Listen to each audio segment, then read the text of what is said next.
Hola, buenos dias. So for this video, we're going to be looking at something called the present perfect in Spanish. The present perfect is super common in whatever language you're speaking, I imagine. This is going to be used to say things like, I have eaten tacos, or I have visited Disneyland. We have taken Spanish, for example. So it's something you will use, and it's good to know. And there are other reasons that you might want to note as well, which I'll point out to you in a second. So what I want to start with is I want to teach you how to do the have part of the, like I have visited or we have eaten. And it's super easy. What you need to do is have the auxiliary verb haber, which you can see on the left-hand side of the document. And the haber is like the have part. It doesn't mean have like I have $10, but it's the I have eaten or we have visited part. So the pronunciation of that is as, hemos, habéis, and on. So we're going to use that to say the thing that the people have done. And then after that, I'm going to have to add the past participle immediately after it to say what it is that we've done. So there are, of course, many regular verbs in Spanish that will follow a certain pattern. Some of those will look like the verb hablar, which is to speak. And all you have to do is drop the AR and add auto to it. So if I want to say I have spoken something, I would just say yo he hablado, and then whatever it is that you've spoken. If, let's see, if I want to say that I have eaten in a certain restaurant, I can say yo he comido en ese restaurante. Now, ER verbs go to IDO instead of an ADO, like hablar, like you can see that. And then IR verbs like vivir also did the same thing. They go to an IDO. So that's pretty easy if you can remember the regular ones. There's nothing too difficult about them. Now, these past participles can also be used as adjectives to describe things. So like if I want to say the food is eaten, or these languages are spoken, or I don't know, maybe the television is broken, something like that, you can turn verbs into adjectives, and those adjectives are called past participles. And if you want to do that, the video that I have on that is linked in this document. So if you want to check that out, just open up the document and then you click that link, and the document is linked in the description of the video. Sorry about the confusingness there. There are some, of course, irregular past participles. There are the ones where you have to add an accent mark, and then there are other ones that are just totally irregular.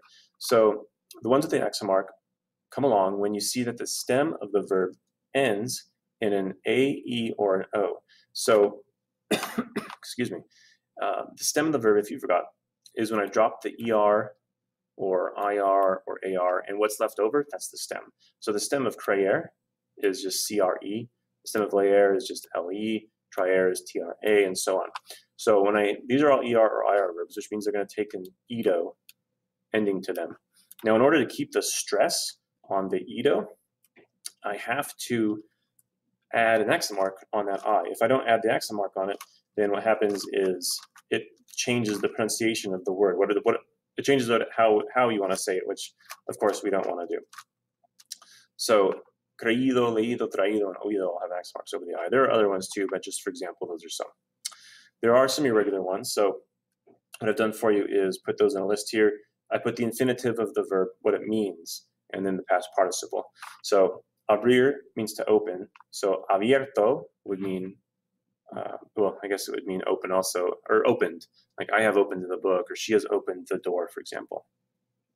While I'm thinking about it also, the nice thing about these past participles is that you don't have to worry about gender. So if I want to say she has opened versus he has opened, the opened part will always be abierto. Now, it's a different story when you use these as adjectives, but again, if you want to learn that, you can go check out that video. So what I'm going to do here is just go ahead and pronounce each of the past participles on the irregular ones for you, so you can kind of get an understanding of what they sound like. So we have abierto, muerto, dicho, descrito, puesto, resuelto, descubierto, escrito, roto, visto, vuelto, and hecho. And just again, so you get an idea what it would be like. If I say yo he visto el programa, would be I have seen the program, or maybe hemos escrito dos ensayos, we have written 2 essays. That's how you would use them. I've got a couple example sentences for you, 3 to be exact, and then an activity if you would like to practice these a little bit. So the example sentences are yo he leído 3 libros este año, which would be I have read 3 books this year. The next one is nunca has nadado and el océano, which would be you have never swum in the ocean. And yes, the past participle of to swim is swum. It sounds funny, but it is right. And then the third example is ellos ya se han levantado, which is they have already gotten up. I chose that one for a couple of different reasons. One, the verb levantarse is a reflexive verb. This means that it has the se at the end of it. And when you have those verbs, the se or the may or the te, whatever it changes to, has to go in front of the a, as, a, or whatever verb you're using.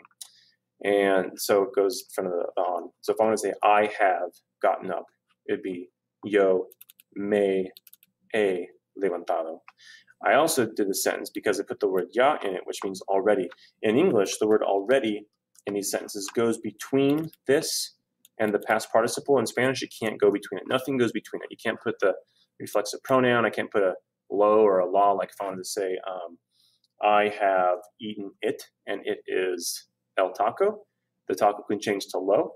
So I have eaten is he comido, and the lo I'm going to put in front of the a. So I'd have lo he comido. And I can't attach it either to the end of the comido like you can do with some other verbs structures. So what I have here for you is an activity where you can practice these. And what I want you to do is in the blank, put the correct form of the verb haber, the a, asa, amos, and on. I didn't do any vosotros, just so you know.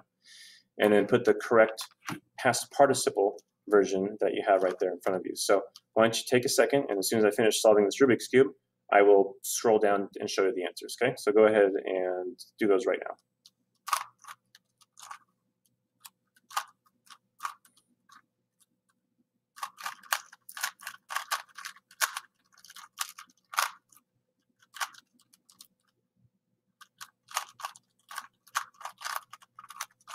All right, if you didn't finish it, go ahead and pause the video because I'm gonna scroll down now. So if I want to say I've lived in Los Angeles, Los Estados Unidos for all my life, maybe yo he vivido.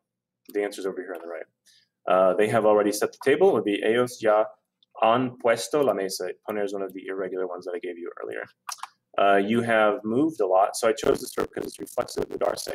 So the se is going to become te because it's you. And I'll put that in front of the os, having mudado. She's opened the window, ella ha abierto la ventana. And normally when a Spanish speaker would say this, the a and the abierto would kind of blend together. Ella ha abierto la ventana. And then cinco, nosotros hemos ido a Disneyland dos veces. It is kind of surprising, but ir is not irregular in its past participle form. You just drop the ir, and you add ido to it, and that's how you get the ir version of it. So it just looks like, drop ir and add ido, and that's what you have. That's it for this video. If you have questions, let me know in the comment section. Don't forget this document if you'd like to learn more about the past participles as adjectives, or if you just want to take it for notes, you can also just open it up, print it, download it, save it, whatever it is that you want to do with it. And that's it. So hasta luego.